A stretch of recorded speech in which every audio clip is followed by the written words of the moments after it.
yaitu pengantarnya dari ketua kita dulu, dengan Utomo. Oke, terima kasih teman-teman semua yang sudah join. Sekarang sudah ada 23 peserta ya yang sudah join. Saya 2 karena satu pakai komputer, jadi 22 orang dari 30-an ya, 30 peserta yang mendaftar ya. Ya, nanti sambil kita menunggu yang lain, kita mulain aja acaranya karena sudah 9 menit. Dan nanti hari ini kita ada pembicara Pak Jimmy Lucas nanti sebagai pembicaranya.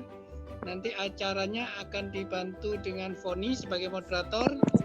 Jadi nanti untuk aturan bagaimana acaranya nanti akan dijelaskan oleh Foni ya. Jadi terima kasih sekali lagi untuk teman-teman yang sudah join, dan terima kasih juga untuk Pak Jimmy yang udah mau melayanin di acara ini. Selanjutnya acara saya serahkan ke Foni. Oke.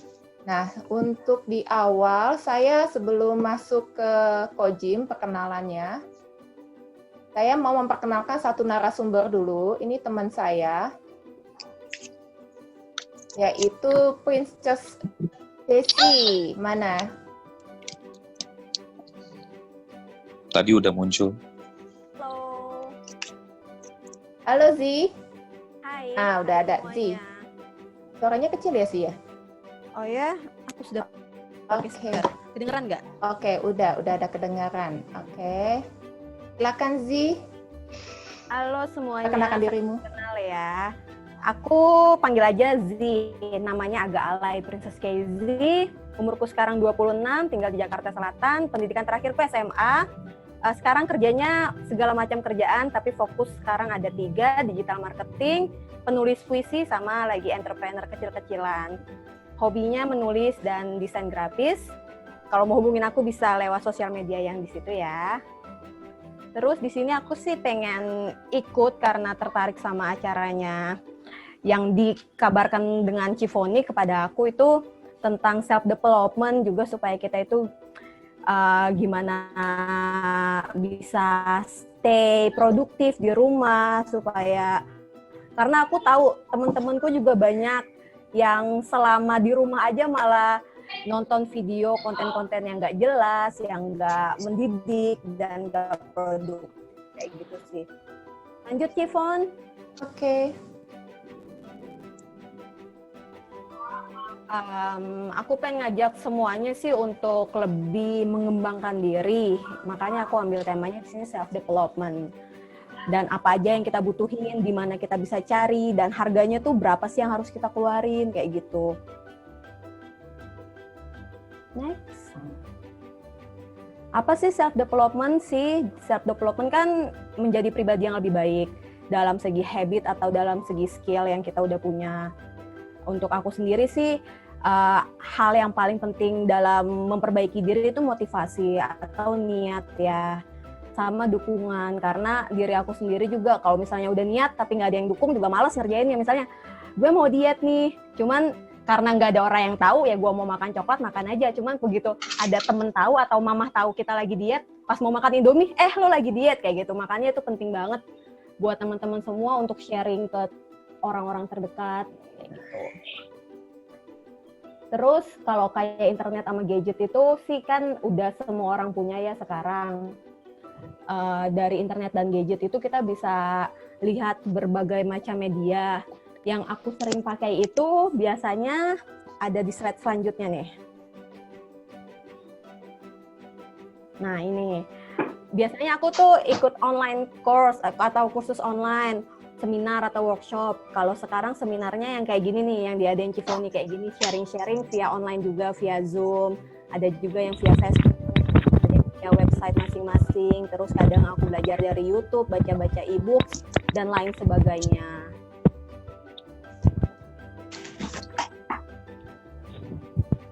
Lanjut.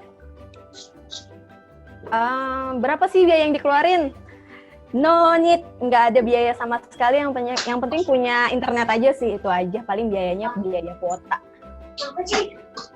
Yakin nih, gratis? Gratis, yang penting punya kuota. Itu aja. Yang penting punya kuota, jadi modalnya kuota doang ya. Yes, Oke, modalnya kuota doang. ya applause buat Z, thank you. Thank you. Tapi kita mau ngobrol-ngobrol sedikit gitu ya, Z. Boleh. Kamu keturunan dari kerajaan Inggris atau apa, princess? Keturunan dari negeri antah berantah, Ci. Oke deh, jadi ini nama beken aja ya, bukan nama asli beken. ya. No. Oke, di sini Z ini teman aku, jadi waktu itu kita ketemu di Pacific Place ya, Z ya. Betul banget. Dan waktu itu dengan kondisi kalau nggak salah lagi jobless. Banget, lagi nganggur, itu nganggur 7 bulan, Bu. 7 bulan, waduh. Nah terus gimana tuh ya, maksudnya orang biasa kan kalau nganggur itu pasti kayak apa ya, tertekan secara mental. Apalagi kalau sekarang kan juga pasti banyak banget yang ngalamin down karena di PHK. Nah waktu itu gimana caranya Zi bisa tetap produktif, tetap bisa semangat sih dalam masa 7 bulan itu? Masalah down itu down juga. Mungkin hari-hari pertama, minggu-minggu pertama itu down banget. Aduh nggak punya duit, aduh nggak bisa makan enak kayak gitu. Cuma lagi-lagi kita mikir aja pakai logika. Kalau misalnya lu lagi susah, terus lu makin down ya lama-lama lu gila sendiri, siapa yang mau nolongin? Akhirnya aku bangkit itu karena aku merasa positif, gue harus lebih baik. Gue udah keluar dari pekerjaan yang ini, nanti gue punya kerjaan lagi, kerjaan gue tuh harus yang lebih baik, atau posisinya lebih baik, atau income-nya lebih baik, kayak gitu sih. Aku lebih mikir gimana caranya supaya nantinya gue bisa kerja di posisi yang lebih baik, kayak gitu.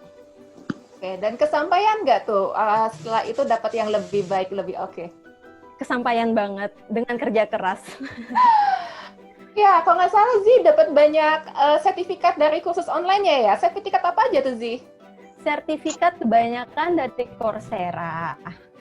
Itu sekarang kayaknya sekitar 30 sertifikat. Wow, 30? Yes. Keren loh teman-teman, gila. 30. Aku orang kata kepanjangan ya. Aku maruk banget ya kalau soal belajar, aku orangnya maruk. Jadi ini pengen belajar, itu pengen belajar. Jadi skill itu, kemampuan itu ya didapat dari kursus sih, walaupun sebenarnya aku kan background education-nya kan cuman SMA. Cuman sih karena aku bisa ambil kesempatan yang mumpung gratis, ya udah aku ambil aja, nggak ada salahnya kan mumpung gratis. Karena gratis sampai 30 ya. Terus waktu itu dapat kerjaannya apa sih dari sertifikat itu yang diperoleh? Sertifikat pertama yang aku dapat itu kan TESOL. TESOL itu kan untuk mengajar bahasa Inggris. Jadi sertifikat pertama keluar, aku langsung ngajar ikut agensi dari perusahaan Amerika. Wow. Ngajar bahasa Inggris. Dari perusahaan Amerika? Iya, dari perusahaan Amerika. Padahal dengan background cuma lulusan SMA, tapi mulai dari sertifikat online itu bisa ngajar di perusahaan Amerika. Yes. Dan keren ya teman-teman ya. Setelah itu ada yang lebih keren lagi, Ci. Apa tuh? Jadi pas lagi ngajar, aku coba-coba ngelamar lewat Jobstreet ya, di perusahaan Singapura. Nah, aku waktu itu baru selesai dapat sertifikat itu administrasi bisnis English. Lalu aku ngelamar di perusahaan itu, saingannya itu ada S2, S1 dari universitas ternama lah. Tapi kenapa aku yang dipilih? Wow, kenapa tuh? Itu karena dari hasil-hasil belajar aku belajar selain belajar si skill itu sendiri tentang bisnis, aku belajar tentang bagaimana caranya berkomunikasi. Karena di beberapa kursus itu kita harus membuat video, kita harus presentasikan kayak gitu. Oke, mantap, keren. Jadi sebenarnya nggak ada alasan ya, maksudnya kadang-kadang kita suka mikir, aduh, iya nasib gue beginilah karena gue lulusannya cuman nggak tinggi ya, cuman SMA, makanya gue kerjanya cuman begini doang, makanya gaji gue cuma segini doang. Ternyata enggak loh ya, Zi, yang nggak kuliah pun bisa dapat pekerjaan yang lebih baik gitu ya, tapi dengan kerja keras tentunya. Kerja keras. Tapi Cifon, aku mau sharing juga nih, sebelum aku ikut kursus-kursus, aku kan cuma ngandelin ijazah SMA. Aku pernah ditawarin gaji saat itu UMR itu 3,6, tapi aku ditawarin gaji 1,2. Dan alasannya karena kamu kan cuma lulusan SMA, itu sakit hati banget. Waduh. Itu sakit hati banget. Jadi dari situ aku benar-benar berjuang gimana caranya aku bisa upgrade skill aku, upgrade diri aku, supaya aku punya skill-skill lain yang orang lain belum tentu punya, kayak gitu. Oke, keren deh. Mungkin ada pesan yang mau disampaikan ke teman-teman? Selagi kita di rumah aja, banyak waktu, banyak kuota, cobalah pakai kuota itu dengan sebaik-baiknya. Aku selalu pakai kuota aku untuk ikut kursus, sekarang masih ikut kursus juga. Oh ya, masih jadi, kursus juga. Sekarang masih ikut Luar kursus biasa. juga. Jadi kalau misalnya kalian mau ikut kursus itu sekarang banyak banget tempat kursus yang gratis secara online. Especially yang aku pakai tuh Coursera, kalian bisa langsung searching aja nanti. Tapi kalau nggak salah saat mengajukan untuk kalau kita nggak mampu ada pengajuan khususnya gitu ya untuk Coursera ya. Betul. Kalau misalnya Coursera itu sebenarnya bayar kalau nggak salah antara 500 sampai 800 ribu per kursus. Cuma kita bisa mengajukan kalau misalnya kita ini sedang tidak mampu untuk membayar. Dan itu dalam waktu 2 minggu nanti kita di-approve dan kita bisa dapetin kursusnya secara gratis, dapat sertifikatnya. Oke. Sertifikatnya worth it banget. Udah dibuktikan oleh Z ya. Oke, thank you.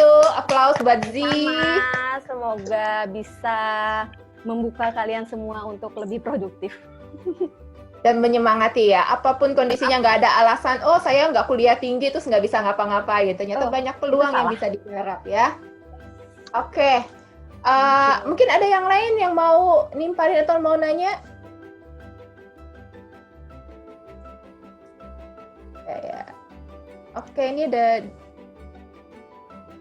ini ada komentar ya dari Lisa. Di Indonesia memang aneh Zi, lihat orang dari pendidikan formal. Oh iya sih, kelihatan dari ininya. Tapi Zi sudah buktikan bahwa dengan sertifikat-sertifikat yang ada, dia bisa mampu untuk mendapatkan pekerjaan yang dia inginkan. Oke, kita akan beralih ke pembicara utama kita dengan Coach Jim, atau kita memanggilnya Coach Jim aja. Sebelum mulai, aku akan share sebentar untuk boleh mengenal Coach Jim.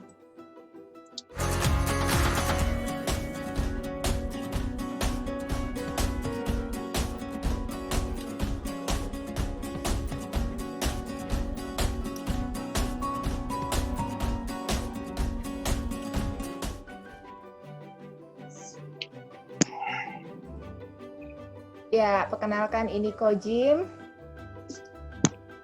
Hai Coach Jim. Halo semuanya. Shalom.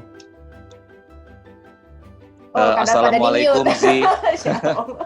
Shalom juga. Iya, buat Zi, assalamualaikum. Dua bahasa yang berbeda tapi punya pengertian yang sama, punya arti yang sama. Salam sejahtera, damai sejahtera bagi yang mendengar. Terima kasih sebelumnya buat acara ini, buat teman-teman yang sudah memberikan kesempatan pada saya untuk berbagi.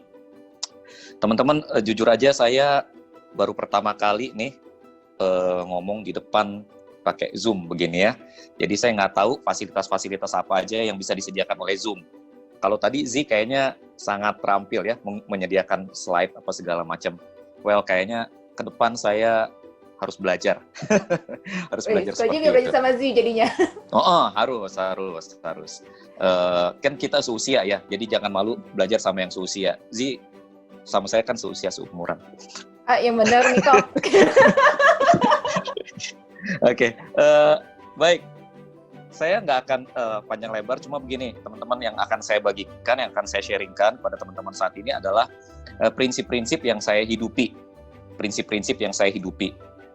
Bersyukur kepada Tuhan sampai hari ini saya belum beralih dari prinsip-prinsip hidup ini. Dan saya melihat prinsip-prinsip ini adalah prinsip-prinsip yang memandu, meng-guide kehidupan saya sampai hari ini. Kita bisa berbeda dalam hal prinsip-prinsip hidup. Jadi apa yang saya sampaikan lebih bersifat sharing. This is mine. Hopefully it can be yours. Saya berharap bisa memberkati begitu ya. Jadi teman-teman, prinsip-prinsip hidup saya ada 5 sebetulnya teman-teman ya. Ada 5. Yang pertama teman-teman, prinsip hidup saya adalah otentisitas. Jadi prinsip pertama yang saya hidupi adalah otentisitas. Teman-teman, saya orangnya nggak suka meniru. Saya ingin tampil apa adanya. Karena saya percaya bahwa copycat won't change the world. Ya. Dan kita dilahirkan orisinal, Jangan mati sebagai imitasi, teman-teman. Tapi tentu saja tampil apa adanya tidak memberikan kepada kita alasan untuk tidak berkembang. Pertanyaannya selalu adalah, ada apanya saya apa adanya, begitu ya. Jadi saya memang ingin tampil apa adanya, tapi apa adanya saya itu apa ada sesuatu yang bisa dibanggakan, kan begitu. Itu sebabnya prinsip ini harus ditindaklanjuti dengan prinsip kedua, saudara. Prinsip yang kedua adalah prinsip yang dihidupi oleh Z. Terus belajar, itu prinsip yang kedua. Nah, saya percaya bahwa kita dipanggil untuk terus berkembang seumur hidup kita. Sampai kita menjadi pribadi yang utuh, menjadi pribadi yang optimal. Pertanyaannya di sini adalah, seutuh apa diri kita apa adanya itu? Saya mau tampil apa adanya, tapi seberapa utuh itu? Setiap orang saya percaya mempunyai potensi yang luar biasa yang harus ditemukan dan dikembangkan. Nah, itu sebabnya kita harus terus belajar, selalu belajar untuk terus mengembangkan diri, gitu. Nah, yang ketiga, saya percaya bahwa kita harus mengasihi diri terlebih dahulu sebelum mengasihi orang lain, ya. Mengasihi diri adalah langkah awal untuk mengasihi orang lain. Mengasihi diri itu tidak identik dengan bersikap egois, teman-teman ya, atau sikap mementingkan diri sendiri. Mengasihi diri itu lebih identik dengan menerima dan mengampuni diri sendiri, dan kemudian berusaha untuk terus memperbaiki dan mengembangkan diri. Buat saya, orang yang mengasihi dirinya sendiri akan berbuat baik pada dirinya sendiri. Dampaknya adalah yang pertama, orang yang mengasihi diri akan merasa cukup dengan dirinya sendiri, sehingga dia tidak membutuhkan orang lain untuk memenuhi kebutuhannya. Ini penting buat yang jomblo, dan yang kedua, dia dimaksimalkan untuk dapat menerima, mengampuni, memperbaiki, dan mengembangkan orang lain. Kenapa? Karena itu yang dia lakukan pada dirinya, itu yang dia lakukan pada orang lain. Nah, prinsip yang keempat yang saya hidupi adalah, saya percaya kasih dan keadilan itu berjalan beriringan. Mengasihi harus dibarengi dengan sikap adil. Kasih tanpa keadilan adalah kelemahan. Keadilan tanpa kasih adalah kediktatoran. Adil buat saya tidak berarti sama rata sama rasa. Itu komunisme, sama rata sama rasa. Adil artinya mendapatkan dan memberikan sesuatu dengan sebagaimana mestinya.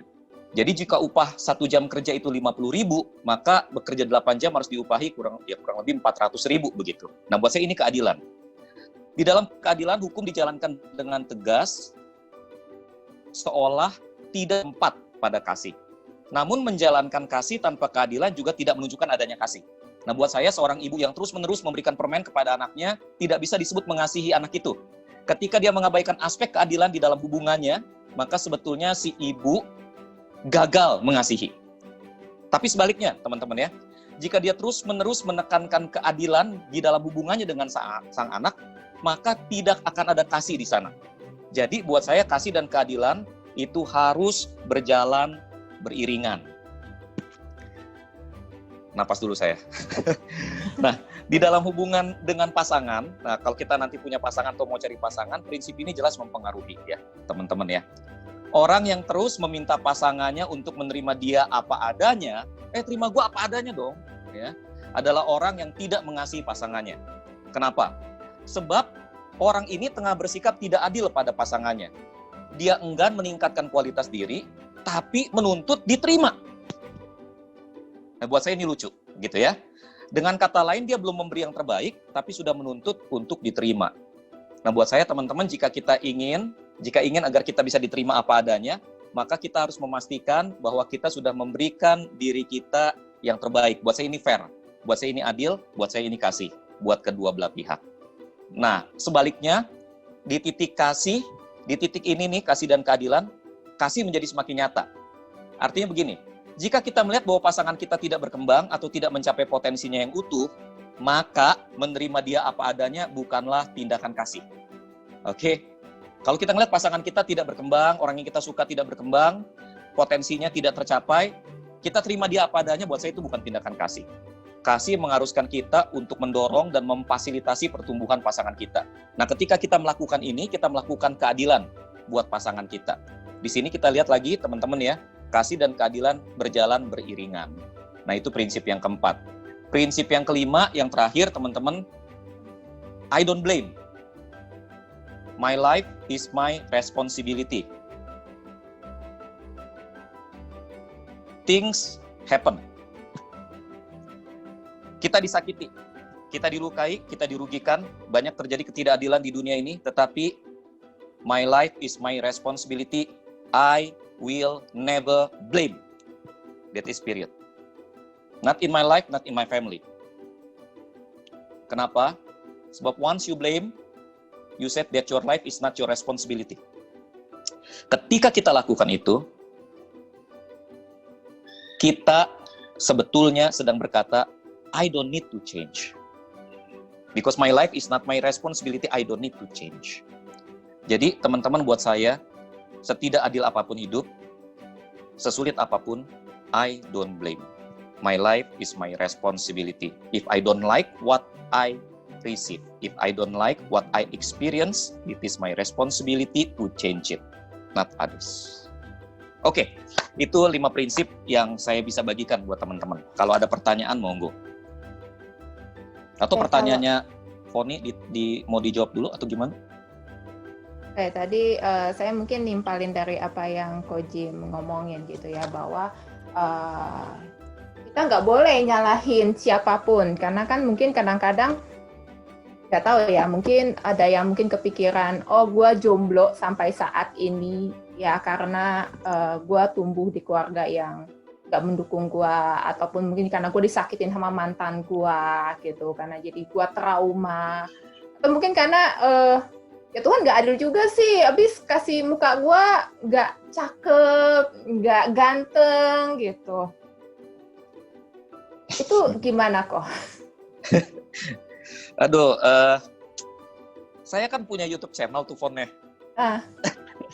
Saya kan ada YouTube channel tuh, teman-teman silakan deh, Suplemen Jiwa dari Ko Jim, ya dilihat lah, begitu ya. Nah, saya sih berharap ada orang kasih komentar tentang konten, tuh nggak? Maksud saya, konten gue sih memang rada-rada jadul, begitu ya, rada-rada kagak ngetrend, kagak ngehit, begitu. Tapi mbok ya, maunya saya tuh saya di komen berdasarkan konten. Ini kagak loh, kontennya, kok muka lu kok jelek banget ya kok? Habis itu terlalu savage. Yang dikomenin penampilan malahan. Padahal kalau saya lihat ya Ko Jim waktu record itu malah pakaiannya modis loh. Nggak ada kayak topi apa sih, art gitu. Iya, pepet karena rambutnya udah kelewat gondrong. Tapi gini, saya terima. Mental saya udah terbiasa. Mama saya pernah kan ya, saya tiduran tuh waktu saya remaja, pemuda sih waktu itu, udah pemuda.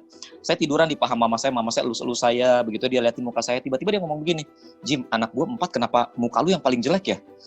Waduh, nancep deh itu mah. Kagak tuh, enggak. Saya berpikirnya begini, there are things that I cannot change, there are things that I can change. For those things that I cannot change, it is not my responsibility at all. Nah, kayak apa But tuh yang for the bisa things dirubah? that I can change, muka. Kecuali kita punya pohon duit, kita pengen muka kita ubah kayak Moana, begitu ya. Atau kita ubah kayak apa namanya, kita ubah kayak siapa ya, kayak Brad Pitt begitu. So go ahead. Saya bilang go ahead, tapi itu kan cuma kosmetik gitu ya. You cannot change that, but you can always change something here and something here. Oke? Isi otak kita itu selalu bisa kita ubah, loh. Isi hati kita bisa selalu kita ubah. Ubah yang di situ dulu, gitu loh. Oke, itu apa yang itu diubah penting. nih kok?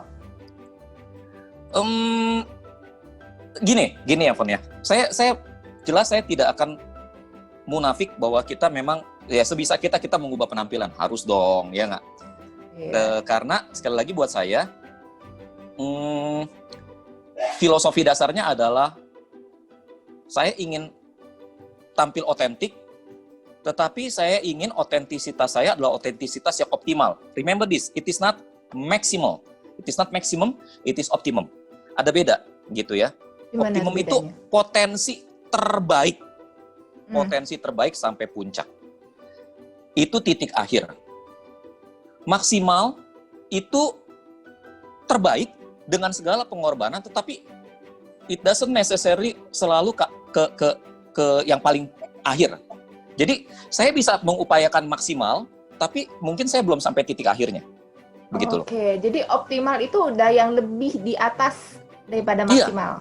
Jadi kita harus sampai ke titik itu gitu. Nah sampai sekarang saya kan belum merasa. Saya merasa saya belum ke sana dan saya sedang berlari menuju ke arah sana, begitu ya. Nah tapi maksud saya begini, coba memperbaiki diri dalam segala aspek. Segala aspek. aspek manusia itu kan 3 komponen, roh, jiwa, dan tubuh. Secara spiritual tingkatkan, secara fisikal tingkatkan, secara emosional tingkatkan semuanya begitu, jangan enggak. Dulu gigi saya gini. Oh ya? Dulu, Jadi ini rada ke dalam kan. Kalau dulu tuh, saya dulu dipanggilnya ini, bokir. Oh, ingin lihat tuh, ada fotonya nggak kau? Ada lagi, saya lagi cuma saya nggak pegang, itu yang pegang teman-teman SMA saya. Dia candid. Dia candid terus dia simpen. 20 tahun, 30 tahun kemudian dia kasih lagi ke saya. Emang kutu kupret punya teman semua itu. Iya. Terus udah gitu, saya nanya begini, saya bilang begini, gue kenapa ya waktu SMA teman-teman gue pada pacaran, kenapa gue kok nggak punya pacar? Lu bilang gue itu orangnya menyenangkan, tapi gue sampai SMA nggak punya pacar. Dia nggak jawab, dia cuma kirim saya sebuah foto saya waktu di candid. Buset, gue ngeliat foto gue aja gue kagak naksir, apalagi orang lain. Jadi akhirnya, oke lah. Tapi kemudian saya bersyukur, kemudian ada dosen yang ngelihat gigi saya berbahaya, begitu ya, karena membuat orang muntah kalau ketika saya bicara di depan umum. Saya dipasangin kawat gigi, dibayarin sama dia. Udah dibayarin kawat gigi, iya Pak Beni Solihin. Thank you Pak Beni Solihin. Murah hati sekali. Murah hati Pak Beni itu. Terus udah gitu, gigi saya diperbaiki. Saya ingat nama dokternya Pak Dokter Eri, begitu ya, di Malang. Udah diperbaiki, terus saya ngeliat, iya muka saya kok tetap ya kelihatan kayaknya gimana kurang enak gitu saya ngeliatnya. Saya pasang jenggot akhirnya. Saya pasang jenggot, saya cukur rambut saya sendiri, begitu. Pokoknya saya tampil the way I like it. Tapi yang saya tahu, ini cocok buat saya.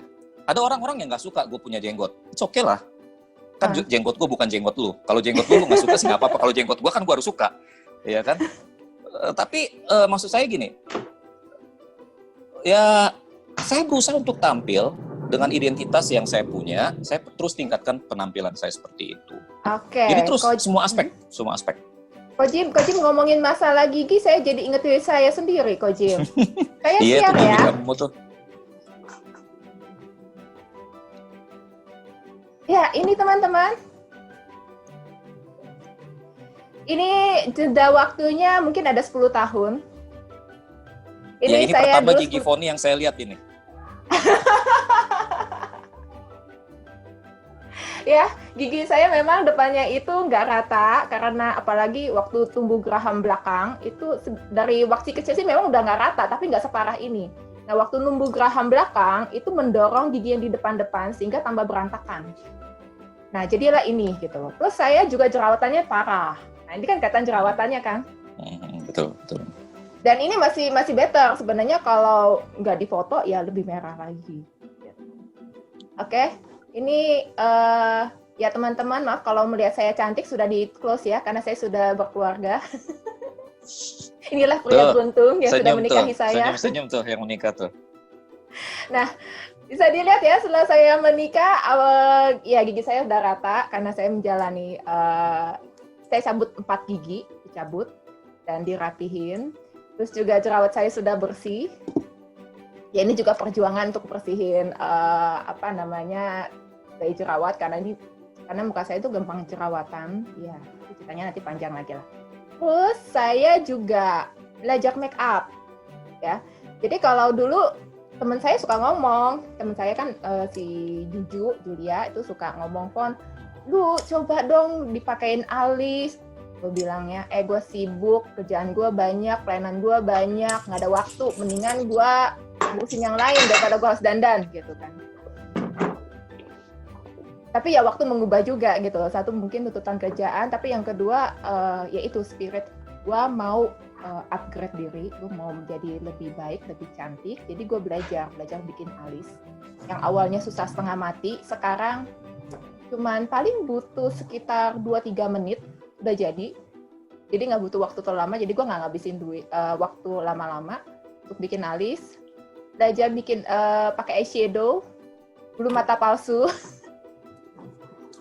Ya ini aku make up sendiri, ini ke kondangan memang, tapi aku make up sendiri, aku nggak ke salon, ya kru rambut sendiri, tapi bisa dilihat ya. Jadi kalau misalnya mungkin dulu Ko Jim melihat saya 10 tahun yang lalu kok masih ngejomblo. Iya, gigi berantakan, muka aut-autan ya. Iya. Saya kesan pertama itu muka merah banget. Gitu ya Ko Jim. Itu lihat saya waktu saya masih kuliah ya, waktu itu ya. Ya, ini semoga juga memotivasi teman-teman bahwa kalau bisa dilihat sekarang saya punya suami, itu juga perjalanannya panjang. Jadi saya nggak cuman berdoa doang, nggak cuman kayak orang bilang menunggu waktunya Tuhan, menunggu doang, tapi nggak ngapa-ngapain, enggak. Saya melakukan banyak hal. Mulai tadi yang dari Ko Jim bilang juga, saya ya karena saya juga nulis buku, jadi saya belajar tentang relasi, saya memulihkan diri saya, memulihkan hati saya, gitu. Dan saya belajar bagaimana membina relasi yang baik, saya belajar masak, saya belajar ngurus rumah tangga, dan saya juga belajar make up. Jadi semua aspek, jadi nggak cuma satu aspek yang oke itu berdoa doang, doa puasa doang, belajar masak doang, enggak, semua. Jadi kalau dari tatapannya juga beda. Tatapan 10 tahun yang lalu dengan sekarang udah beda. Ini barusan si Linda ada yang komen, oh ini tambah cantik. Makasih Linda.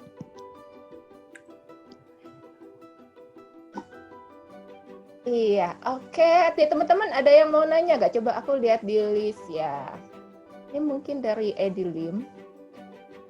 That is why faith is active. If no changing something wrong with faith, that is hold for a long time. Komentar ya. Oke Lisa, kamu selalu cantik Foni. Don't say. Ya makasih. Oke. Nah ngomongin masalah pandemik ini si Edi Lim ada ngomong tentang masalah pandemik. This pandemic is actually best time for faith.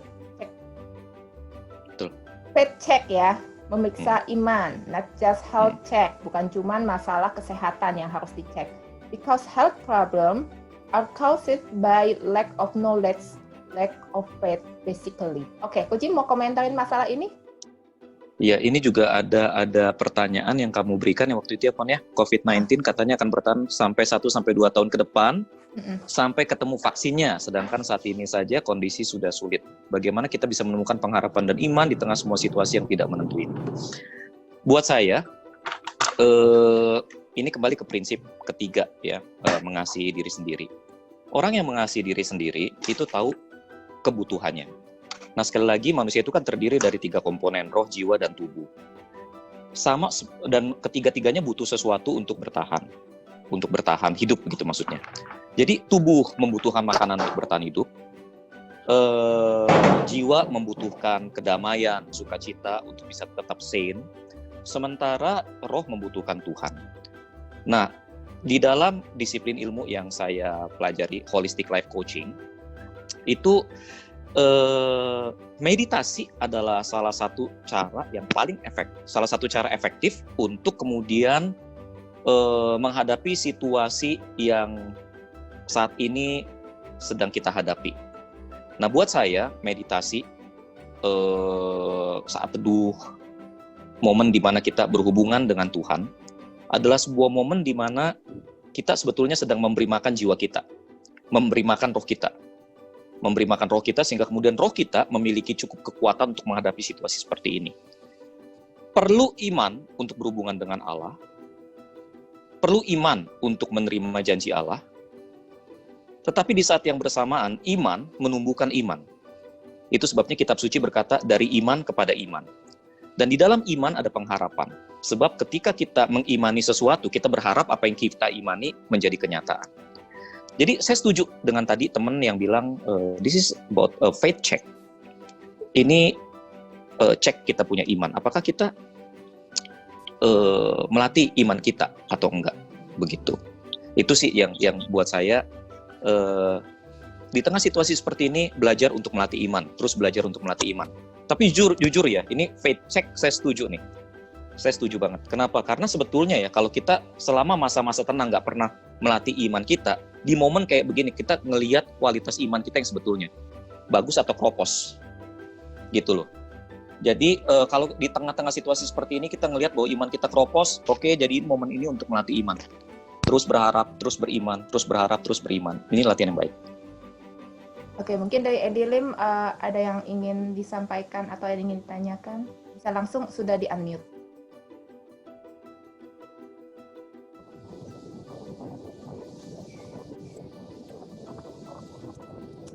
Halo, Didim? Enggak ya? Wait, apa tuh? Belum ada pertanyaan. Jadi katanya Oke. minta di-unmute.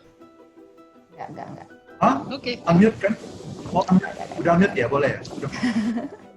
Oke, ada yang mau ingin disampaikan. Oke, menarik sekali memang ya karena memang dikatakan pengharapan itu adalah sauh bagi jiwa gitu kan ya, dan disitulah iman di tengah badai yang sedang ngamuk. Kalau kapal itu nggak ada jangkarnya, nggak ada sauhnya, itu kan akan tenggelam, gampang mudah terbalik Betul. ombak. Saya nanya deh, Fon. Saya nanya. Di sini ada nggak dari 30 peserta yang hidupnya tidak terdampak pandemi? Secara Oke. finansial, ada nggak? Ada nggak? Bisa raise hand? Dan nanti dibuka mic-nya. Nggak ada kan ya? Semuanya terdampak ya? Oke, iya. Semuanya terdampak berarti. Semua terdampak. Ini pasti berlalu. Pandemi ini adalah pandemi ke-12 sejak tahun 500 Masehi. Pandemi ke-12. Jadi bukan yang Dan pertama kali ya. bukan yang pertama. Jadi secara kasar setiap 100 tahun sekali ada pandemi.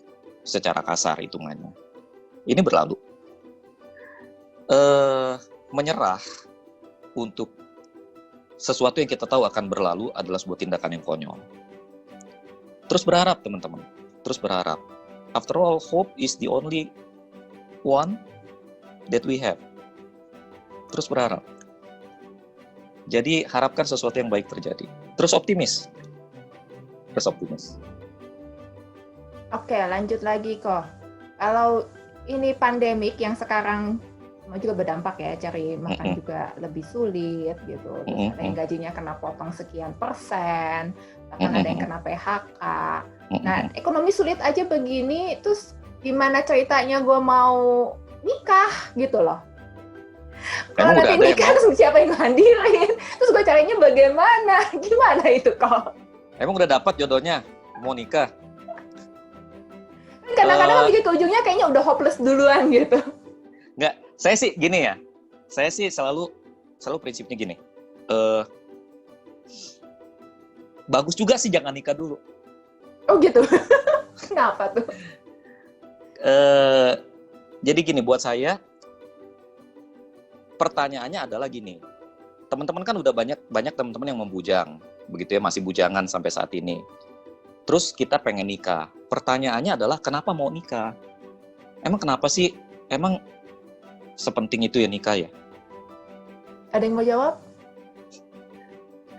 Saya ingat di gereja dulu ada majelis yang setiap kali terima formulir pendaftaran pasangan yang mau nikah. Kan kalau di gereja itu ya, Zi, di gereja itu, Nizi kan muslim ya. Jadi di gereja itu kalau mau nikah harus isi formulir dulu, Zi. Lalu kemudian harus ikut pendidikan, namanya konseling pranikah. Nah, jadi sebelum ikut konseling pranikah dia harus isi dulu tuh formulir bahwa dia akan menikah tanggal sekian, bulan sekian, begitu. Nah, setiap kali majelis itu terima, lucu banget nih majelis nih. Setiap kali dia terima itu formulir, dia ngomong begini sama saya, Pak Jimmy, ini nambah lagi nih orang gila atuh nih. Gitu. Hah? Dia bilang. Kok dibilang orang gila? Iya, saya tanya, Pak, kenapa orang nikah dibilang gila, Pak? Itu kan saling mencintai. Oh, dia nggak tahu aja katanya kalau udah nikah. Dia nggak tahu aja kalau udah nikah. Nih ibaratnya gini ya teman-teman ya. Waktu pacaran mau sakit perut nih pengen buang angin, lu tahan diri lu. Tahan diri. Terus kita ngomong sopan, sayang sebentar ya saya mau ke WC. Kenapa? Enggak, mau buang air kecil. Pas begitu sampai di WC sambil buang air kecil kentutnya panjang. Gitu. Pas udah nikah itu udah kentut udah kagak pakai jem. Kapan berasa pengen langsung begitu aja udah. Gitu loh. Bahkan kalau di depan muka gitu ya. Iya. Kadang orang tuh ya kalau udah nikah udah nggak pakai topeng. Nah, problemnya adalah ketika kita berhenti pakai topeng atau ketika pasangan berhenti pakai topeng, siap nggak kita terima itu gitu loh. Nikah beda tuh sama pacaran. Nikah beda sama pacaran. Jadi apa-apa yang kita pikir waktu kita belum punya pacar itu enak, mungkin akan berbeda. Waktu kita pacaran nikah itu enak, mungkin akan berbeda. Begitu loh. Ini saya ngomong bukan berarti pernikahan saya nggak enak, nggak. Nikah saya sih bukannya enak ya. Enak banget kalau nikahnya saya sih. Cuma problemnya adalah untuk bisa sampai ke titik itu juga bukan gampang. bukan gampang, perlu maturity. Nah, jadi pertanyaan saya sekarang adalah, kenapa teman-teman mau nikah? Kenapa? Itu loh pertanyaannya. Oke, saya setuju banget itu tentang maturity gitu ya. Tapi kan kadang-kadang maturity itu abstrak kok. Sebenarnya maturity dalam hal apa sih yang perlu dipersiapkan nih selama kita masih single?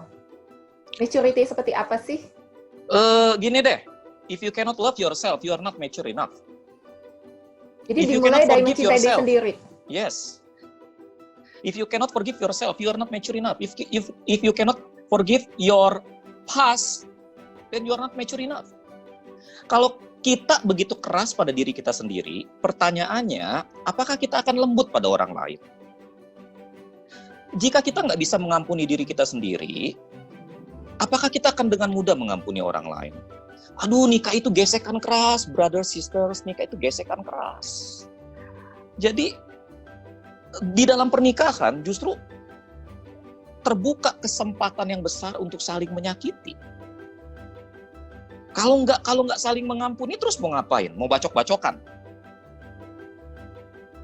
Kan nggak bisa kayak begitu. Apalagi kalau kita orang Kristen, kita kan nikah, cerai, nikah lagi. Itu zina loh. Otomatis kan kita nggak mau nikah, nggak mau cerai, begitu kan maksudnya kan? Enggak. You have to forgive. You have to learn how to love yourself. Ketika kita belajar mengasihi diri kita, ketika kita belajar meningkatkan potensi diri kita, di situ kita melihat sebuah perjalanan yang mendewasakan kita. Jadi fokus sama itu dulu kalau saran saya. Lagian juga adil dong. Adil Di mananya, Dok? Begini, misalnya saya suka sama istri saya namanya Yuli, gitu ya. Saya suka sama Yuli, ini waktu pacaran misalnya begitu. Nah, waktu saya pacaran sama dia, saya kan ingin memberi yang terbaik dong buat dia, betul gak? Kan semua orang pacaran kan begitu, ingin memberi yang terbaik. Tapi kalau kitanya sendiri punya prinsip, gue begini apa adanya gue, lu harus terima gue apa adanya. Pertanyaannya, apa adanya lu ada apanya emang? Ada apanya? Lu ada apanya? Apa juga kagak ada lu? Maksudnya apa Gitu. nih? Ekonomi? Bukan? Semua.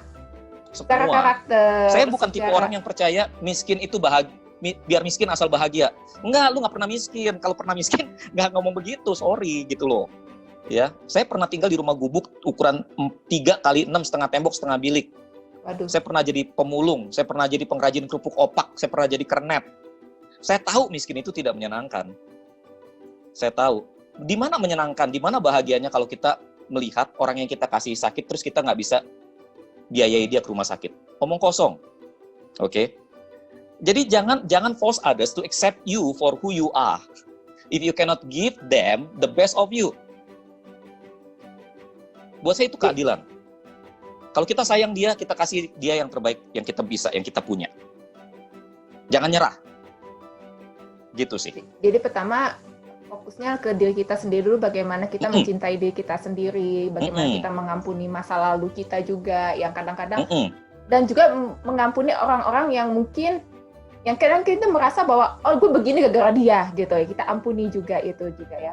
Dan bagaimana tadi poinnya juga dari Ko Jim, memberikan yang terbaik untuk pasangan, mempersiapkan, termasuk untuk masalah karakter, ekonomi juga, ya itu tadi ya, mungkin untuk mengupgrade diri. Kadang-kadang kan mungkin ya tadi sih juga udah share gitu kan ya, bahwa kan nggak kuliah pun kalau mau pun bisa. Betul, kan, betul. Saya setuju 100% dengan Z. Betul. Jadi no excuse sebenarnya gitu No ya. excuse, betul. Oke, ini ada dari chat dari Herlina Wijaya. Ini menarik nih kok. Dia bilang justru di masa pandemik ini saat yang bagus untuk mencari pasangan. Weh, katanya paling bagus nih. Kenapa? Wah, optimis. Yes. Orang yang secara finansial tidak terguncang di masa pandemi karena punya dana darurat minimal 1 tahun. Wih, ini orang yang doyan investasi, savingannya kuat untuk 1 tahun ke depan udah ada duitnya. Berarti ini calon pasangan yang potensial. Wih, jadi udah bisa mengenali ini calon ya yang potensial. Iya, betul. Ya. Bukan karena Betul. ekonominya bagus, tapi karena secara pribadi dia matang. Tercermin dari Betul. cara dia mengelola uang. Betul. Orang yang nggak bisa mengelola uang adalah orang yang nggak bisa dipercaya. Kenapa gitu kok? Karena uang itu berbicara mengenai your story. Kemana uang mengalir, kita bisa melihat apa yang menjadi prioritas dalam hidup orang itu. Kalau duitnya habisnya buat makan, Berarti dia stres. oh gitu. Ya maksudnya gimana ya? Kalau dia habisin duit buat makan, kenapa ya? Kenapa mau makan terus ya? Karena ada kenikmatan dalam makanan. Makan enak itu cuma gini, enak itu kan bahasa rasa. Nggak ada ukurannya, intangible. Jadi enak itu, bagaimana kita tahu itu enak? Kan waktu kita pertama kali coba, oh ini enak, gitu ya. The second taste yang kita bilang enak adalah asumsi di sini bahwa itu enak karena yang pertama tadi itu enak. Setuju gak sih? Paham ya maksud saya? Ya. Nggak setuju? Bingung Ngerti kali maksud ya. saya? Jadi gini nih, waktu kita makan, itu kan enak. Itu first taste, itu enak. Jadi ketika kita ketemu itu lagi, kita bilang, kita makan Itu lagi, enak. oh itu enak. Nah cuma masalahnya begini, kita ambil piring pertama, kita makan, it is good, ya enak, kita makan. Terus kita bilang kita mau nambah. Nah, makanan yang kedua yang kita makan itu, sama seperti yang pertama kita ambil, itu enak. Tapi keputusan bahwa itu enak, sudah dibuat pada waktu kita makan yang pertama. Jadi yang pertama itu menentukan. Iya. Jadi sebetulnya kalau cuma buat enak, kita perlu nggak makanan yang kedua? Enggak. Nggak perlu kan? Nggak perlu yang kedua itu. Nah kalau kita nggak pegang filosofi kayak begini, kita kan makan apa aja, sebanyak-banyak yang kita bisa. Demi yang namanya enak. Terus makanya juga susah ngurusin ngurusin badan gitu ya. Iya, makanya tuh. Saya sih makan buat kelangsungan hidup ya. Saya tidak hidup untuk makan, saya makan untuk hidup. Jadi saya makan untuk bertahan hidup, saya makan untuk meningkatkan kualitas hidup, saya makan untuk memperpanjang usia hidup. Nah, kalau Ya kita kayak bisa gitu, beda soal ginian ya. artinya berarti mungkin kita harus memperhatikan apa yang kita makan untuk kesehatan, jangka panjang gitu. Jadi bukan cuma sekedar enak. Iya, jadi maksudnya kesenangannya jangan cuma di situ aja gitu maksudnya. Jangan kesenangan yang apa ya, gini. We have passion for things. Tapi sometimes it is good, but it is better if we have passion on creativity. Maksud saya gini. Saya tanya sama anak remaja, passion kamu apa? What is your passion? Dia jawabnya, my passion is playing game. Oke. Kita nggak bisa bilang enggak kan kalau itu anak remaja, memang dia kesenangannya begitu. Tapi itu passion yang consume. Beda sekali kalau kemudian passionnya menjadi passion yang kreatif. Artinya, what is your passion? Saya passionnya main game dan saya ingin menciptakan game. Wah itu bisa ratusan juta tuh kalau dia jual ke Sony atau kemana. Itu kan kreativitas. Oh anak saya, Joan yang tadi, hobi makan. Hobi banget makan. Gitu loh. Dia kalau makan tuh sampai saya mikir apa dia piara gembel ya di perut dia ya. Sampai saya mikir gitu. Tapi saya kemudian bilang sama dia, Joan ada 5 rasa. Ada 5 rasa.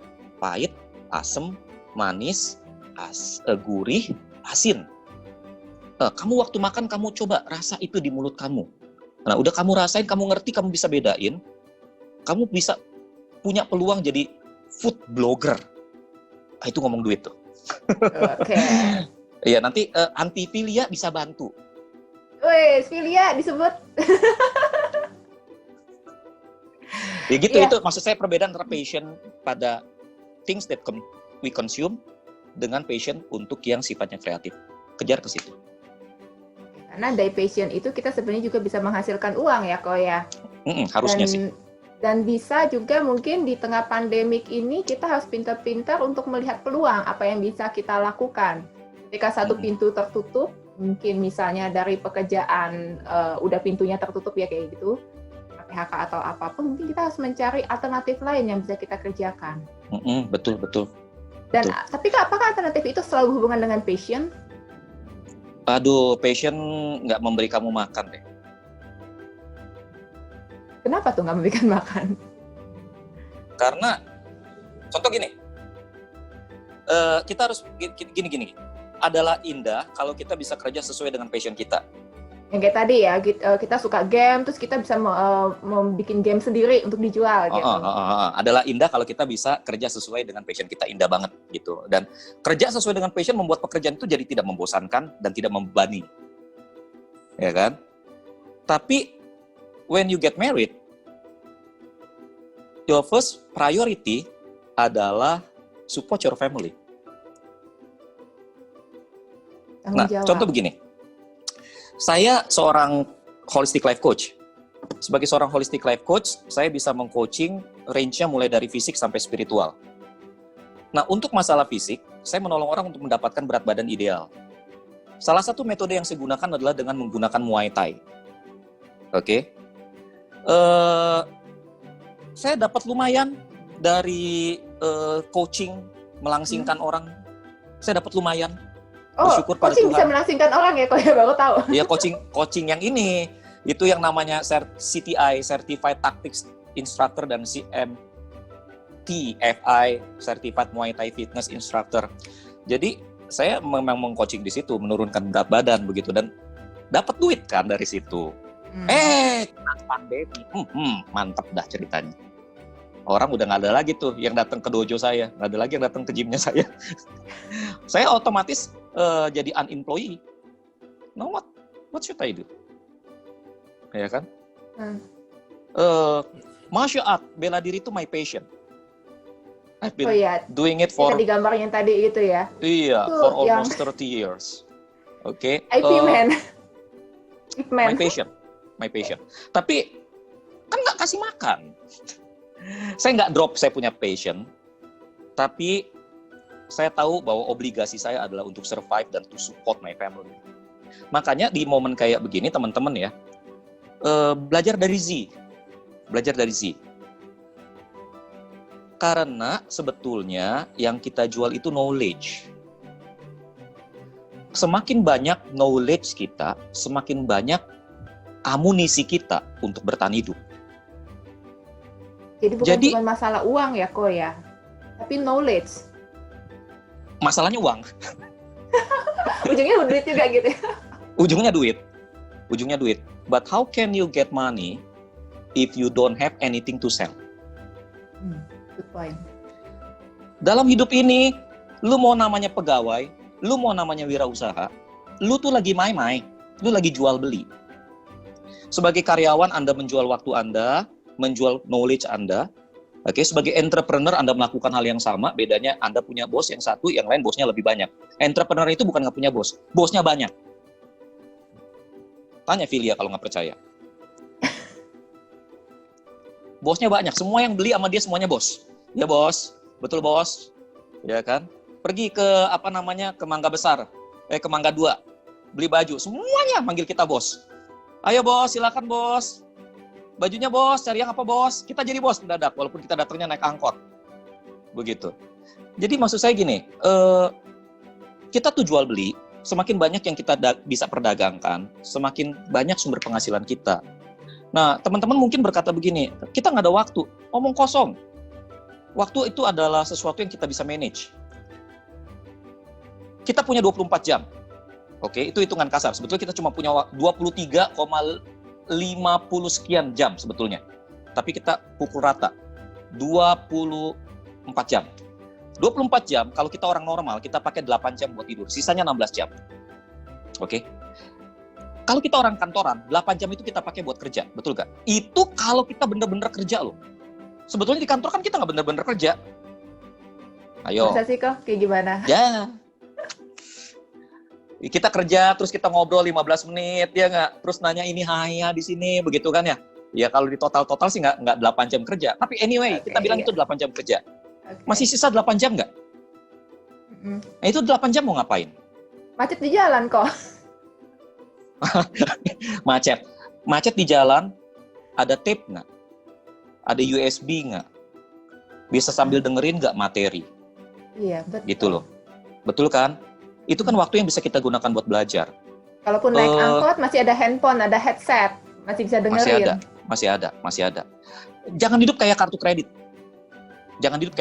Guys, jangan. Maksudnya gini, gesek dulu, bayar kemudian. Having fun today, you pay the price later. Itu hidup paling bodoh di dunia. Kita ambil contoh sekarang. Banyak orang yang gajinya nggak seberapa, ambil kredit rumah. Atau ambil kredit mobil mewah, atau ambil kredit motor bagus. Ya, pas begitu kena PSBB kayak sekarang, lalu kemudian banyak bisnis yang drop, dia kena pengurangan gaji. Kelimpungan untuk apa? Kelimpungan untuk cost. Bayar cicilan. Betul. Itu maksud saya, itu namanya hidup kartu kredit. Hidup seperti kartu kredit, jangan.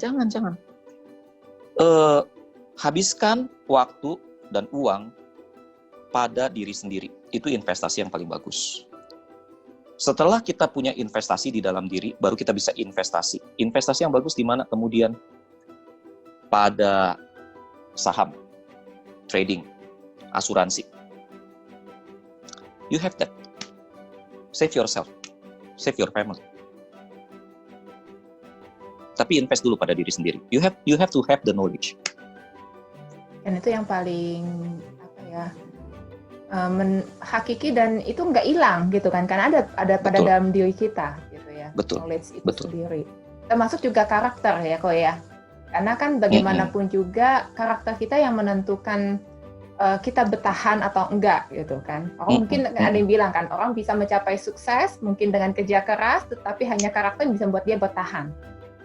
Betul. Karakter juga yang menjatuhkan dia ke bawah. Ya, dan karakter yang menjatuhkan dia ke bawah. Ya, tadi sih juga ada komentar kalau orang yang banyak excuse itu sebenarnya jiwanya pemalas. Dan penakut sih. Penakut. Takut kenapa kok? Dia nggak berani bayar harga. Gini loh, untuk mengalami perubahan dalam hidup, kita harus mau keluar dari zona nyaman. Nah, ketika kita keluar dari zona nyaman, kita akan berhadapan dengan the unknown situation. Nah, mostly we are afraid of things that we don't know. Selanjutnya kita lihat juga dari chat ya. Oke. Saya selama pandemik banyak baca firman. Berbagi dengan sesama, menanam tanaman, jualan pulsa buat ilangin penat. Karena menurut saya Tuhan membiarkan situasi begini karena kalau senang lupa Tuhan. Saya baru cari Tuhan. Gimana ini nih? Kalau senang lupa Tuhan, kalau susah baru cari Tuhan. Natur manusia berdosa, biarin. Biarin aja. Harusnya waktu senang juga tetap ingat Tuhan gitu ya. Tapi kadang-kadang mungkin aku pernah baca buku sih bahwa penderitaan adalah megafon untuk memanggil kita balik kepada Tuhan. Kadang-kadang seringkali lupa gitu ya. Dan sakit penyakit itu juga mengingatkan kita bahwa kita tidak hidup untuk selama-lamanya dalam dunia ini. Benar. Ya. Betul. Oke, untuk dari Edi Lim, iman ditambah dengan kebajikan, kebajikan ditambah pengetahuan, pengetahuan ditambah dengan penguasaan diri. Penguasaan diri ditambah dengan ketekunan, ketekunan ditambah dengan kesalehan, kesalehan ditambah dengan kasih kepada saudara-saudara. Ya, 2 Petrus. Dan terus kasih kepada semua orang. Saya pikir ini adalah visi misi kita manusia sebagai kodrat ilahi dewasa iman. Visi kita sebagai kodrat ilahi yang dewasa iman. Bahwa dimulai dari iman sampai kepada kasih gitu. Jadi iman itu sesuatu yang berbuah ya. Betul. Dan sesuatu yang cuma ada untuk diri sendiri gitu. Gue beriman supaya gue mendapatkan semua yang terbaik di dunia ini. Gue mau rumah gedong, gue mau pacar cakep gitu ya. Enggak ya, ujungnya pada kasih. Enggak. Itu yang tadi dibacakan oleh Edi Lim itu, yang tadi dibagikan itu ada di dalam kitab Petrus, dan itu sebetulnya adalah step by step tangga spiritual formation, gitu. Itu tangga spiritual formation. Nah, kalau teman-teman kebetulan seiman dengan saya, Kristen atau Katolik, begitu ya, sebetulnya apa sih the chief end of your spiritual growth? Tujuan akhir dari pertumbuhan spiritual adalah unio mystica, menjadi satu dengan Tuhan. Manunggaling kaulo Gusti, Gusti kaulo, menjadi satunya manusia dengan Sang Pencipta. Ini yang di dalam teologi ortodoks disebut sebagai deifikasi atau pengilahian. Bukan kita menjadi Allah, tetapi kita mengalami Allah. Nah, itu adalah sebuah proses panjang di mana kita meninggalkan warangka kedagingan kita menuju ke keserupaan ilahi. Dalam hal ini diteladankan oleh Yesus Kristus yang mengabaikan dirinya sendiri, mati di atas kayu salib untuk menebus dosa. Kita orang berdosa. Jadi kita sebetulnya dipandu untuk mencapai titik itu. Ini yang saya sebut dengan proses otentifikasi, di mana saya secara otentik mencapai titik optimum saya. Titik optimum saya seharusnya ke sana. Titik optimum kita semua seharusnya ke sana. Gitu loh. Dan saya melihat gini, mau apapun agamanya, karena kebetulan saya dari keluarga yang bineka ya. Paman saya 2 orang Muslim, kakek dan keluarga besar kami itu Buddhis, Konghucu. Saya dan keluarga mama ya itu Kristen. Saya ngeliat gini, mau apapun agamanya, setiap orang mempunyai titik tuju sendiri. Setiap agama tuh mempunyai titik tuju yang harus dikejar sampai ke sana gitu. Nah, jadi saya pikir kita semua harus ke sana. Cuma memang ekspresi akhirnya kalau dalam kitab Petrus tadi yang dikutip oleh Edi Lim, itu kan ekspresi akhirnya kasih. It means orang percaya, orang Kristen yang bertumbuh, itu tidak jadi orang aneh. Dia jadi orang yang menyenangkan. Beda ya, berusaha menyenangkan semua orang sampai kehilangan prinsip, atau menjadi orang yang menyenangkan, lovable. Itu 2 hal berbeda. Being lovable doesn't mean that everybody will love you. Enggak. But everybody has to decide to hate you. Iya dong. Itu being lovable buat saya. To hate you. Bingung ya? Iya, gini loh. Katanya lovable tapi kenapa dibenci? Gini, kalau kita menjadi pribadi yang utuh, kita menjadi pribadi yang mengasihi tanpa batas, kita menjadi pribadi yang keluar dari keegoisan kita, orang mencintai kita gak? Harusnya seneng dong punya teman kayak gitu. Harusnya seneng dong, tapi ada gak orang yang membenci kita? Ya, haters pasti ada aja. Pasti ada haters. Nah, haters itu adalah orang-orang yang memutuskan untuk membenci kita, walaupun mereka tidak punya alasan untuk membenci kita sebetulnya. Yesus kan begitu. Ya kan? Banyak juga yang benci Yesus kok. Tapi Yesus apakah mereka punya solid? menyenangkan semua orang gitu kan. Banyak yang benci dia juga. Orang yang mengasihi dirinya tahu bahwa dia tidak bisa menyenangkan semua orang. Nggak bisa. Dan nggak apa-apa. Nggak masalah. Ada orang yang bilang begini, Ko Jim, lu potong dong jenggot lu dong. Terganggu dengan jenggot ya? Saya bukan pertama kali sih dengar orang suruh saya potong jenggot. Cuma masalahnya begini, kenapa gue harus potong jenggot? Ada apa? Apakah kalau saya nggak potong jenggot, lu kena kanker? Ya, kalau gara-gara gue nggak potong jenggot, lu kena kanker, gue potong jenggot gue, lu beneran. Tapi masalahnya kalau itu your private preferences, why don't you give me my own right to have my own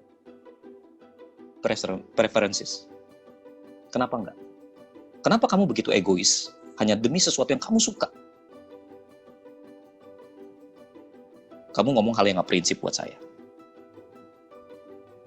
I love myself. I know what I like.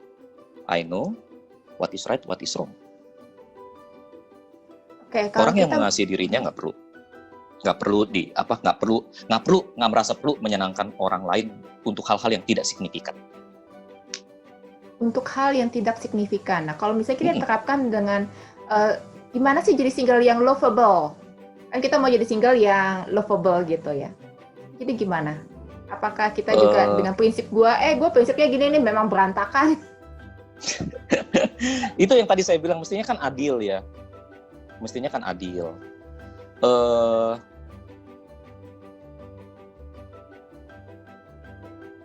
Adil artinya gini, sebelum kita minta orang lain mengasihi kita apa adanya, bisa nggak kita mencintai dia apa adanya? Kita yang mulai Kalau- dulu mencintai dia. Iya, bisa nggak ya? Bisa nggak kita mencintai dia apa adanya? Maksudnya, dia maunya kita six pack gitu. Mau nggak kita berusaha untuk bisa punya perut six pack buat dia gitu ya? Kenapa sih harus kita yang teriak? Lu cintai gua apa adanya dong. Sementara kita juga nggak bisa mencintai dia apa adanya. Kok kayaknya nggak fair ya? Nggak fair. Jadi buat saya sih gini lah. Jangan cari pasangan deh. Jangan cari pasangan teman-teman. Loh, kok Jangan gitu? berusaha cari pasangan. Jangan. Jadilah orang yang dicari. Wih, Jangan jadi orang yang cari mantap. pasangan. Jadi bukan kita yang ngubur-ngubur gitu ya, tapi kita yang diubah. Iya. Bapak saya pernah bilang begini, kan gini ya. Kami kan the only Chinese family in the area at that time. We were the only Chinese family. We were very different. Dan waktu itu saya sangat kecil, kurus, rambut saya tebal, badan saya krempeng, saya persis kayak pentol korek jalan. Waduh. Dan orang-orang menjauhi saya. Orang-orang menjauhi saya karena we were the only Chinese family there. Saya bilang sama bapak saya begini, Pak, kenapa kok saya begini? Kenapa kita keluarga begini? Kenapa kayak begini? Papa saya ngerti sih. Terus dia bilang begini, Jimmy, jadilah emas. Jadilah emas. Di tempat sampah sekalipun, emas tetap emas. Cara satu-satunya supaya kita bisa menjadi emas adalah dengan mengikuti proses jadi emas. Gimana caranya kita? Gimana caranya? Kan emas itu awal mulanya kan batu. Ditempa, diayak, dibakar. Kita harus melalui proses itu. Kita tempa tubuh kita tempa jiwa kita tempa spiritualitas kita. Sampai kita jadi orang yang diinginkan. Cukup berharga untuk diinginkan orang lain.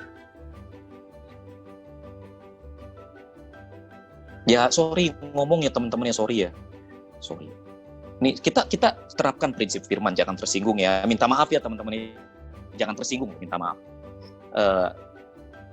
Maaf ya Zia, ini ngomong dari perspektif Kristen nih sih, minta maaf ya. Karena Yesus ada ajarkan begini. Yesus ada ajarkan begini. Lakukanlah pada orang lain apa yang engkau mau orang lain lakukan padamu. Oke? Lakukan pada orang lain apa yang kita mau orang lain lakukan pada kita. Kita mau diterima apa adanya. Kita bisa terima dia apa adanya, kan? Kita maunya apa sih buat kita? Ada di sini yang mau, maaf ya, pacaran sama enci-enci usia 55. Gemuk. Rambutnya ketombean. Bau ketek. Nggak bisa masak. Keringetan. Diajak ngomong nggak nyambung. Ada yang mau? Terus kalau kita nggak mau, kita mau bilang apa? Wah, lu sih nggak terima orang itu apa adanya lu. No, that is not the issue here, bukan. Kita ingin yang terbaik buat diri kita, kan? Kenapa kita nggak berusaha untuk menjadi yang terbaik buat orang lain? Jangan manjain tubuh berlebihan. Sampai kemudian itu visceral fat, lemak jeroan itu begitu banyak di dalam tubuh. Oke. Lalu kemudian dandan. Nggak ada salahnya dandan karena kan kita ingin memberi yang terbaik pada orang yang kita kasihi, kan?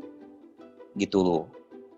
Dandan, pakai make up sedikit, nggak usah tebel-tebel. Ada beda antara cantik dengan topeng monyet.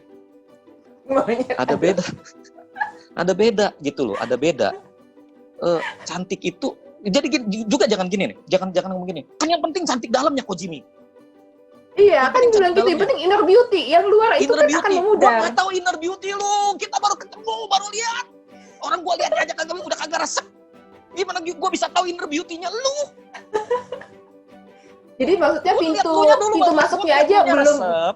Iya, gua ngeliat lunya resep, kita ngobrol baru gua tahu ternyata yang di dalam itu jauh lebih berarti daripada yang di luar. Begitu dah kira-kira. Habis ini gue dilemparin batu nih. Nggak bisa kok, dunia maya.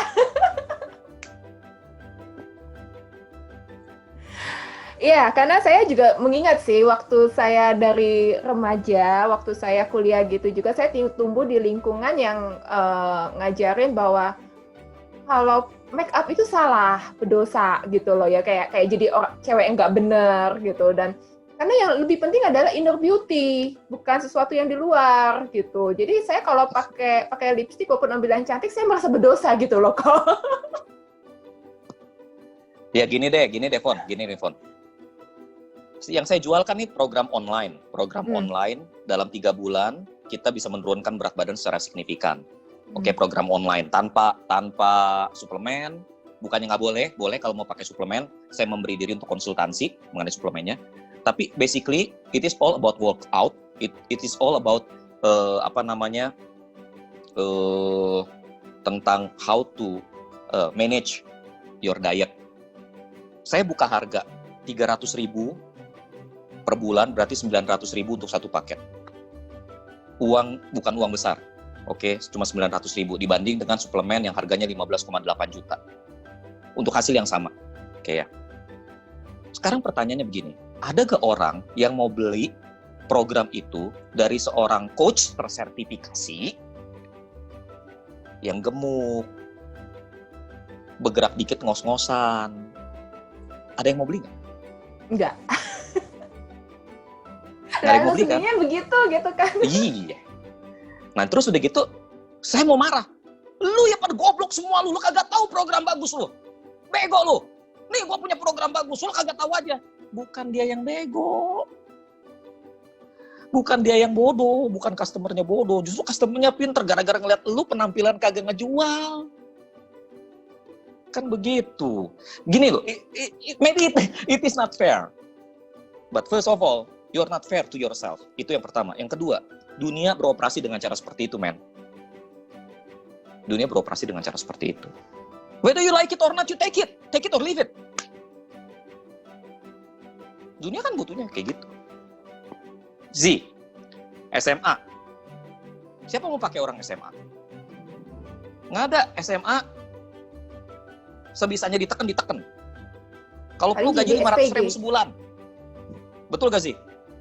Tapi begitu Z mengembangkan potensinya secara maksimal, dan dia bisa membuktikan melalui sertifikat-sertifikat yang dia punya, lalu kemudian dia perform, dia dibayar dengan harga yang mahal. Lu jangan marahin dia, lalu lu jangan marahin bosnya, terus bilang, itu SMA dong lu bayar segitu. Sorry, dia punya yang dia jual. Ini berlaku dalam segala aspek.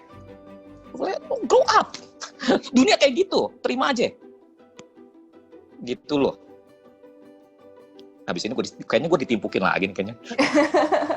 Oke, kita agak molor juga, tapi kita kayaknya harus selesaiin talk show-nya. Mungkin saya buka, ada yang mau nanya? Coba aku lihat di chat dulu ya. Mungkin ada yang mau nanya tentang masalah sepadan. Maksudnya gimana sepadan? Pasangan yang sepadan gitu maksudnya? Dilmia, maksudnya pasangan yang sepadan ya? Pasangan yang sepadan.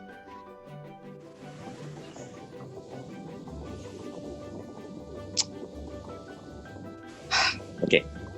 Kan kita ngomong pasangan yang sepadan ya? Oke ya. Sepadan kan begini kan? Mana sih gambarnya? Begini ya? Betul? Nah, saya sendirian. Terus saya cari pasangan yang sepadan. Ya.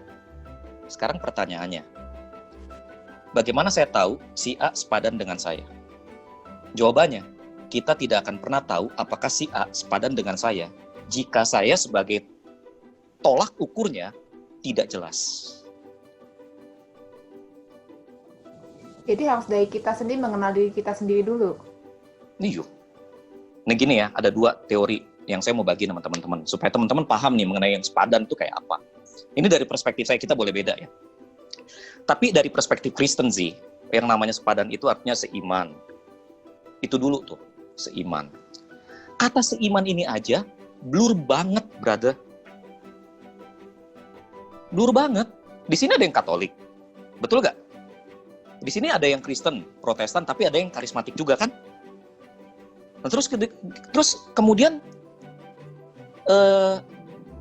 sama-sama Kristen, yang satu Kristen satu Katolik, tahu dia sepadan dari mana? Seiman gitu, maksudnya sama-sama percaya pada Yesus gitu. Kan ini terlalu menggampangkan, karena iman itu berbicara mengenai seluruh aspek kehidupan. Kita berbicara mengenai worldview. Oke, kita bicara mengenai worldview. Iman itu mempengaruhi worldview, cara kita memandang dunia. Jadi yang namanya seiman itu berbicara mengenai iman itu berbicara mengenai seluruh aspek kehidupan. Kalau kita sendiri mengenai jabaran iman kita nggak jelas, dan kita juga nggak jelas bagaimana kita menjalani jabaran iman kita, gimana kita bisa tahu bahwa si A itu seiman sama kita?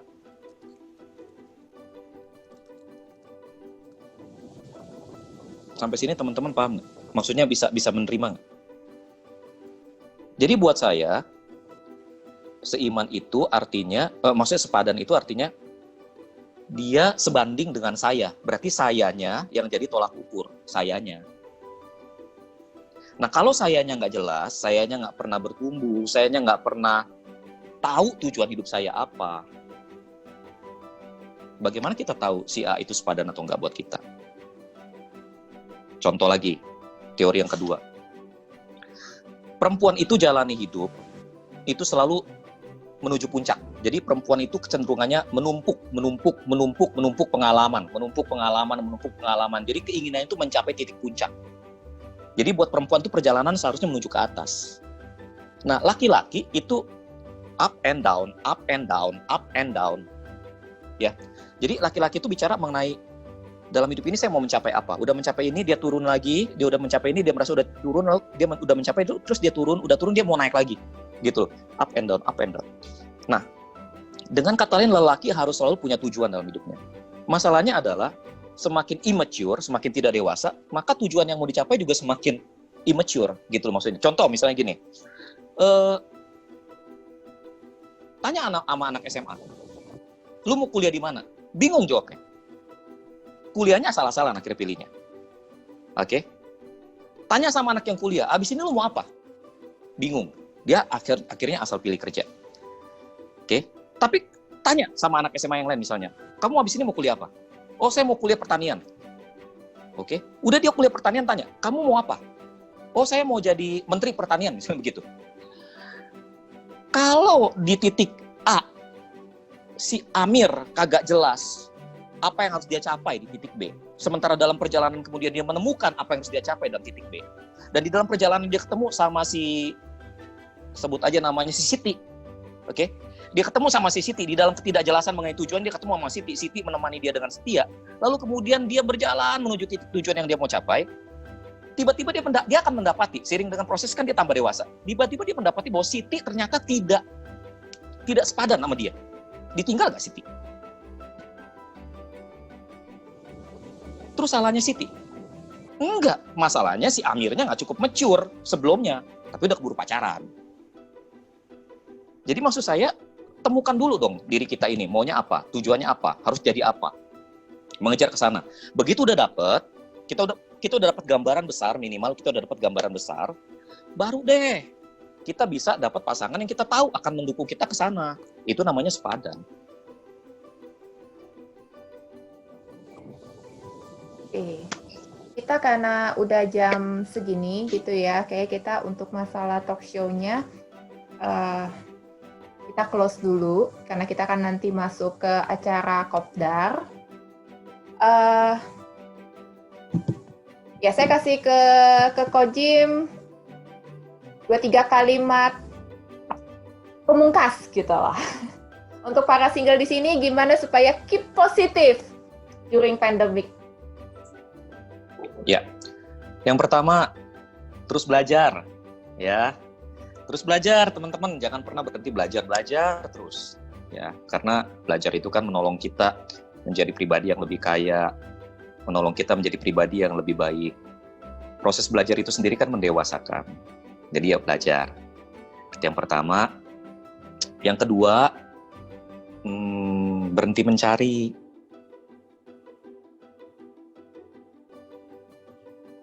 Berhenti mencari, tetapi saya takutnya gini sih, berhenti mencari itu jangan diartikan rupiah, tapi begini. Kadang-kadang ya ketika kita mencari itu kita mengalami sindrom orang tenggelam. Maksudnya apa tuh? Pernah tenggelam nggak? Kalau orang tenggelam itu kan dia gelagapan, iya, dia pegang kiri, pegang kanan. Dia nggak ngelihat tuh apa yang ada di sekeliling dia. Sebelum Palu mengalami gempa bumi yang besar pada waktu itu, saya diajak oleh seorang teman untuk diving di salah satu pantainya. Saya bilang sama dia, brother, gue tuh nggak bisa berenang, gue nggak pinter berenang. Gue cuma punya 2 gaya bebas dan gaya batu. Dia bilang, lu tenang aja, Kojim, lu tenang aja katanya. Tanpa saya ACC, dia tiba-tiba ngasih saya itu loh, sepatu katak itu.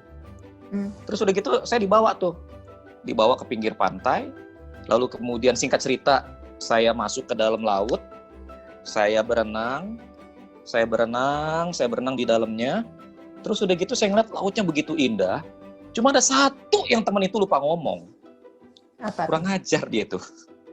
Dia nggak bilang bahwa air itu bisa masuk ke Google kita. Jadi gua kayak orang yang kucek mata pakai air laut, tau nggak? Rasanya pedesnya minta ampun begitu kan. Aduh. Nah di situ tuh saya gelagapan tuh. Saya gelagapan begitu kan ya. Sementara saya tahu tuh di bawah itu jarak antara saya dengan dasar itu 10 meter. Jarak saya ke atas itu lebih kurang sekitar 5 meteran. Saya gelagapan banget. Ketika saya menggapai-gapai seperti itu, saya pikir udah habis nih, gue lewat nih, mati nih gue nih. Tiba-tiba saya merasa ada orang pegang tangan saya. Waktu saya lihat siapa pegang tangan saya lihat di situ luar biasa. Bukan Tuhan Yesus pegang tangan saya. Saya mikir, wah ini tiba-tiba Tuhan Yesus pegang. Yang pegang tangan saya itu dia, teman saya itu. Terus dia pegang, dia begini-begini. Maksudnya tenang, ada gua, lu tenang katanya. Terus dia tarik saya, cuma 2 kali gayung begini, tangan saya ditempelin ke terumbu karang. Terumbu karang itu persis kayak meja kopi yang bulat itu, meja kopi yang bulat, tapi tinggi dari bawah sampai ke atas. Saya tinggal manjat ke atasnya, saya berdiri, tau nggak? Dalam hati saya, gila, gue kagak ngelihat ini ada dari tadi di sini. Saking saya gelagapan, saya nggak ngelihat tuh ada di situ. Kadang-kadang kita kayak gitu, teman-teman. Kadang-kadang kita terlalu fokus nyari, sampai kita mengalami sindrom efek orang tenggelam, kita nggak ngelihat apa yang ada di sekeliling kita. Cari orang yang tepat, nggak taunya orang yang tepat ada di sebelah kita. Dianya udah keburu dipacarin orang. Jadi maksud saya, udahlah, nggak usah nyari dulu, fokus pada pengembangan diri, terus nikmati deh, setiap relasi dinikmati. Nggak usah dinilai apakah orang ini potensial jadi pasangan kita atau enggak. Karena kadang-kadang kita tuh terlalu banyak pakai ukuran kita buat ngukur dia gitu loh. Jangan, udah biarinin aja, lihat aja dia apa adanya begitu. Lu enjoy nggak sama dia? Enjoy nggak? Terus udah gitu, ada prinsip-prinsip yang core, yang memang lu nggak bisa kompromi, ya udah.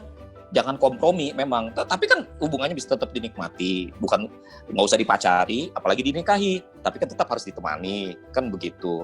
Tapi intinya adalah, udahlah nggak usah nyari-nyari, tapi buka mata aja, buka mata, berteman, dinikmati persahabatannya dengan semua orang. Terus udah gitu tips saya yang ketiga, yang terakhir nih teman-teman ya,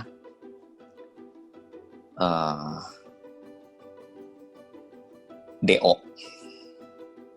Apa tuh? DO. Jadilah orang yang di DO. Maksudnya jadi orang yang didandani dan olahraga. Wah, olahraga. Iya. Itu yang berat kok. Emangnya lagi pandemik gini bisa olahraga? Nggak bisa berenang, nggak bisa jogging. Olahraga lah di rumah. Jadi gini, ini sedikit menyimpang. Cuma saya mau bukain pikiran teman-teman. Ya. Presiden kita kan ngomong bahwa kita harus berdamai dengan COVID-19. What is the meaning? Pres JK ngomong bener. Iya, kita mau berdamai. COVID-19-nya mau berdamai nggak?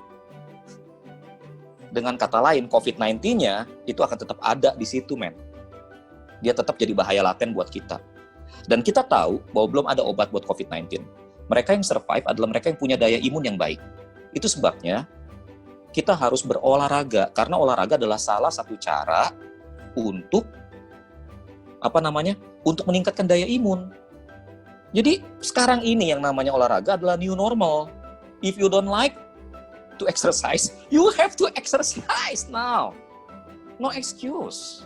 Karena kan mau keluar cari makan kan, ada yang mau tetap ojek online, ada yang mau tetap buka tempat makan, ada yang tetap mau bisnis, ya kan? Ada yang mau tetap ketemu klien. You have no choice. Daya imun mau ditingkatkan, brother. Dan itu artinya olahraga. Lu nggak perlu six pack. Six pack itu nanti kalau udah kecanduan olahraga, silakan six pack. Tapi paling nggak daya imunnya ditingkatkan. Minum suplemen yang baik.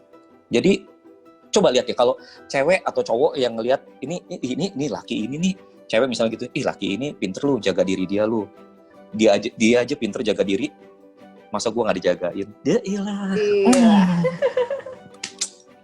Ya itu dari saya. Pelindung ya. Oke deh, applause buat Ko Jim. Terima kasih semuanya. Oke, thank you banget. Ya, Ko Jim udah sharing banyak hal mengingatkan kita sebagai kaum single supaya, kalian kaum single ya, aku udah enggak ya.